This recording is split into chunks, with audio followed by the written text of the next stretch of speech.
Yes, good old TJ.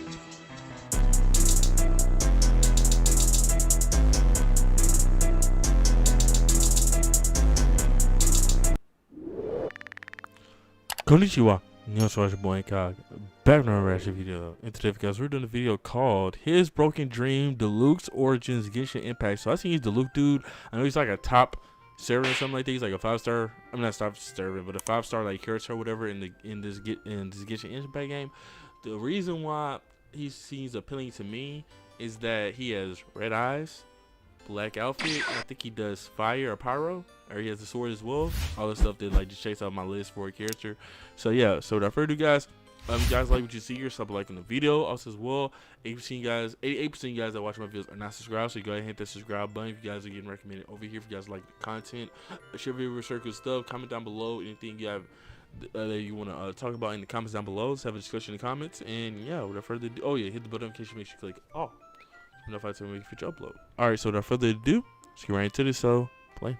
Diluc Ragenvinder. Besides being one of the most sought-after 5-star characters in the game, he's known as an anti-hero with an attitude problem. But he wasn't always this way. He was once a young and dedicated member within the Knights of Favonius. It wasn't until a disastrous circumstance that led to his resentment and bitterness towards the Knights of Favonius. What's going on, kings, queens, and majesties? Today we're going to be talking about Diluc and his dramatic past that led to how he is today. Without further ado, let's get into it. Anti-hero?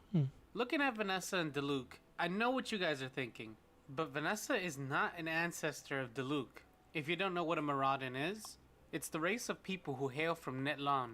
This is the 6th region that we will have access to within the game, where the Pyro Archon of War, Marada, hails from.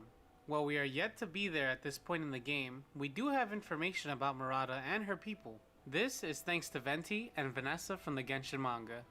Maradans are hardy people with a head of fiery red hair. They are few in number and not often seen in the northern regions of Teyvat. These people would perform rites of combat to celebrate victory. They hold deep respect for their elders, as the elders are the ones who pass on the legends and teach the younger generations the ways of combat and survival. Really? Diluc's ancestor is actually the Dawn Knight Ragenvinder. Ragenvinder was a historical figure who was a knight which obeyed the aristocrats of old Mondstadt. He was unable to ignore the wrongdoings of these corrupt officials. However, it was due to the fact that he was bound by his duties that he was led to suffer in silence. In his history, we learn of a sword dancer who was taken prisoner after a failed uprising with her wandering trope against Mondstadt's corrupted aristocrats. This sword dancer was taken in and made to be a gladiator in their arena, where she was titled Dawnlight Swordswoman. She had fought gracefully, and every fight was a performance. This was her form of rebellion, as Mondstadt's aristocrats had banned the arts. Eventually, Ragenvinder, after watching her fight and fall in the arena, had become inspired, and took inspiration from her title for his own, becoming the Dawn Knight. He joined the rebellion led by Vanessa, and assisted in defeating and exiling the nobles of old Mondstadt. Ragenvinder then turned the aristocrats' public bathhouses into Mondstadt's library.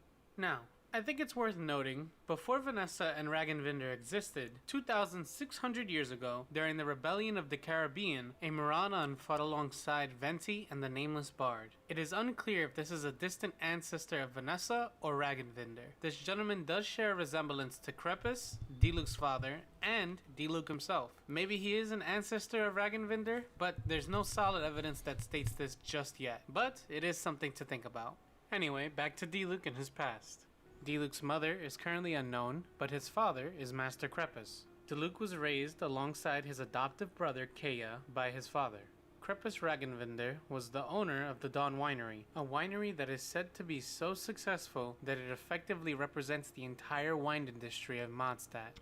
It is here that Crepus raised Diluc and Kaya. Crepus had dreams of becoming a knight and owning a vision. However, he thought of himself as shunned by the gods and unable to accomplish these dreams. Still, it is these dreams that I could only assume influenced his decisions when raising his children. You see, Crepus had hopes that Diluc would become the most esteemed within the Knights of Favonius. Oh, really now? And it was through those hopes that Diluc and Kaya had found their dedication. They had trained from a very young age to become just that, Knights of Favonius. Diluc obtained his vision at the young age of 10, while Kaya had yet to receive his. Years later, Diluc eventually became the youngest cavalry captain ever to hold the title within the Knights of Favonius. The people of Mondstadt came to know So you on him some and Itachi his work, vibes. as well as admire and respected him. Master Crepus was proud of his son and all of his accomplishments, doing the things that he could never do himself. It was this pride that fueled Diluc's fiery passion and kept him going. On Diluc's 18th birthday, it seemed like a regular average day. Diluc and Master Crepus had decided to leave the Angel's Share and return to the Dawn Winery. It was then that their carriage was attacked by Ursa the Drake. Ursa made short work of almost all the individuals that were a part of this caravan. Diluc had attempted to fight Ursa the Drake off, but was not strong enough. He was injured and almost met with death. This was when Master Crepus donned the power unseen to Diluc before, the power of a Fatui delusion. This power was wielded by Crepus and used to fight back Ursa the Drake. After things seemed to be under control, a nearby Fatui device provoked Ursa to continue its attack. Seeing the situation becoming worse, Master Crepus pushed himself to use his delusion's powers to limits that I can only assume he previously had never met. After dealing a devastating injury to Ursa the Drake, the monster had finally retreated. Diluc congratulated his father on defeating the monster before he had collapsed into a pool of his own blood. It was then that the young knight Kaya had arrived with backup. Seeing the scene before him, he decided not to approach the final moments shared between this father and son. Master Crepus had begun to disintegrate in Diluc's arms. Now, we witnessed these events in the Genshin manga. However, in the same manga and within the game itself, Kaya claims that Diluc killed Crepus to free him from the unbearable agony he was suffering. Moving back onto the story, however, someone who had witnessed the final moments of Master Crepus's life commented, even someone like Master Crepus would submit to such a dangerous and evil power. It was after that Kaya had smirked and remarked, "This world is truly fascinating." It was later that night that Kaya would be overwhelmed with grief for a father who had truly loved him and gave him a home. He had decided that it was time to confess his biggest secret to his brother Diluc. That secret was that he was a spy from the civilization of Conria. He was placed in Mondstadt to serve their own interest. As the rain poured, the brothers drew their blades and pointed them at each other. Kaya was accepting that this was his punishment for his years of lies, facing his brother as his true self and not the shadow that people have come to know him as. It was during this altercation that Kaya's vision had appeared, his ice bursting forth from the tip of his sword to meet Diluc's flames head-on. The clash of elements stunned them both. Kaya and Diluc from that day forward went on their separate ways. In the following days after the death of Crepus, Diluc had a meeting with the inspector of the Knights of Favonius, Eric. In this meeting, I assumed Diluc had recounted the events of the incident to them. It was after that Eric had told Diluc that the public could not know of what happened. The other members in the meeting agreed that the Knights would lose credibility if people discovered that a mere businessman settled the repelling of Ursa the Drake. The people would lose trust in their abilities. Eric continued and claimed that fame and glory shall benefit the living, as the dead have no use for them. Speaking on Crepus, saying that the Knights of Favonius would have gladly accepted him into their ranks, just as he dreamed of. But that could not be the case, as he was dead. Hearing all these comments, and no longer tolerating the disrespect, Diluc threw off his uniform and vision, abandoning them and the Knights of Favonius. As he left, he reminded them that Mondstadt existed thanks to people like his father. After this, Diluc had left Mondstadt and the Dawn Winery, leaving Elzer, a trusted employee who also considered Crepus a father, in charge. Just like that, man. Diluc then left, swearing to avenge his father and finding the source of the power that had caused his death. I'm assuming that Diluc had left with the delusion that his father had left behind, equipped onto his left hand while he traveled across the 7 nations. It was during his travels that he had learned of the Fatui's creation of counterfeit visions known as delusions.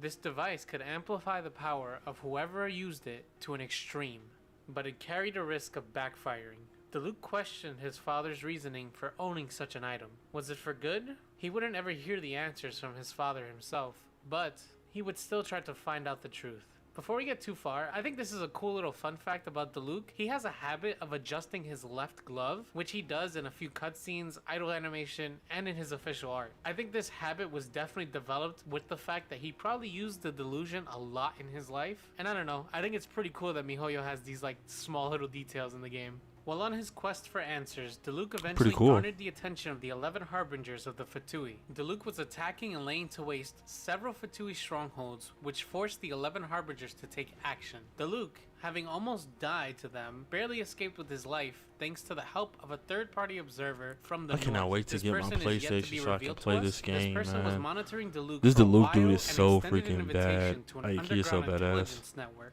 Diluc, after coming so close to death, realized that his drive for vengeance recklessly blinded him. He put his shortcomings aside and rose to the ranks of this underground network. And this underground intelligence network was resurging Diluc's trust in friendship and organizations. After his time spent with the Underground Intelligence Network, Diluc decided to return home to Mondstadt as an unknown guardian protector, doing so with the power of the delusion that had slew his father.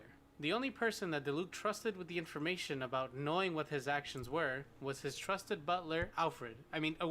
Wrong story. Was his trusted advisor, Elzer. No. The people of Mondstadt called him the Dark Knight Hero. It was this rumor that allowed for him to slip back into his old life as a new man without many people noticing. Head of the Dawn Winery by day and the Dark Knight Hero by night. What do you guys think? Do you think we'll see any of Diluc's backstory come back to haunt us in the main game? Or do you feel like his origin is a little underwhelming? Whatever your thoughts are, be sure to let me know in the comments down below. Alright, man, we're gonna And lead that's- off like that, man. His Broken Dream Dilucs Origins from Genshin Impact. So, yeah, leave a like on the video, share the video, share cool stuff, subscribe to the channel if you're new, the bell notification, make sure you click all. And yeah, so this is actually pretty interesting.